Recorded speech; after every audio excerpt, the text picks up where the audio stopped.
कि आप वो तावीज़ इस्तेमाल ना करें जिनमें शक्लें बनी हुई होती हैं। जो इंसानी शक्लें बनी होती हैं या किसी जानवर की शक्ल बनी हुई होती है, तो वो तावीज़ इस्तेमाल ना करें। पिछली एक वीडियो के अंदर मैंने इस बात ज़िक्र की थी।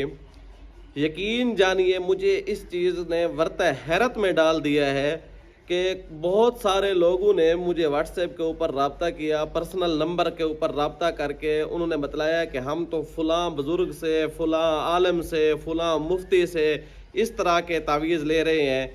मैं पहले तो मुझे इस बात पर यकीन नहीं आया। मैं हैरान हो गया कि इस तरह के घिनौने काम के अंदर इस्लाम के लिबादे ओढ़ कर अपने नाम के ऊपर आलिम, मौलाना और मुफ्ती का टाइटल लगाकर इस तरह के शैतानी और कबीह किस्म के तावीज़ात के अंदर वो मुलव्वस होंगे।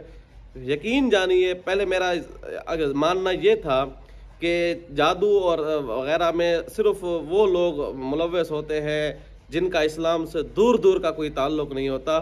लेकिन मैं हैरान हुआ कि काली भेड़ें जो अपने ऊपर इस्लाम का लिबादा भी ओढ़ते हैं, अपने ऊपर जो है आलिम, मुफ्ती और फ़लाँ फ़लाँ का टाइटल भी इस्तेमाल करते हैं, और फिर काम ये करते हैं कि मख़सूस किस्म के वो तावीज़ जो शायद कि वो हिंदू भी ना लिखें। इस तरह शयातीन से मदद तलब किए हुए तावीज़, जिनसे बराह रास्त शयातीन से मदद तलब की गई है, बराह रास्त।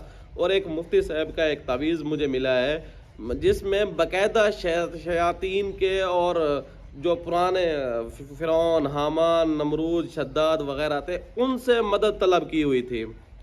इस तरह के तावीज़ात अब कई बंदों ने मुझे व्हाट्सएप किए हैं। मैं हैरान हो गया। यकीन जानिए, ये वो लोग हैं जो जादूगर से भी ज़्यादा आपको नुकसान पहुंचाते हैं। जादूगर तो आपका खुला दुश्मन है, उसने तो जादू करना है।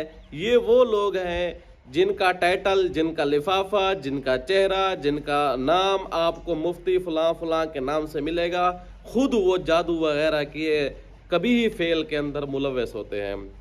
कुछ लोग ऐसे भी होते हैं जिनको मैं ये समझता हूँ कि उनकी कसूर नहीं है। उनकी कसूर ये है कि बस वो किताबों से देखते हैं और तावीज़ात को नकल करना शुरू कर देते हैं, और तावीज़ात को नकल करके फिर अगले बंदे को देते हैं। उनका कसूर ये है कि वो तहकीक नहीं कर पा रहे होते। बाज़ लोग जानबूझकर इस तरह के काम करते हैं, इस तरह के मकरूह धंधे चला रहे हैं, और उनको तसव्वुफ़, अमलियात और पीरी के नाम के ऊपर स्याह धब्बा है ऐसे लोग।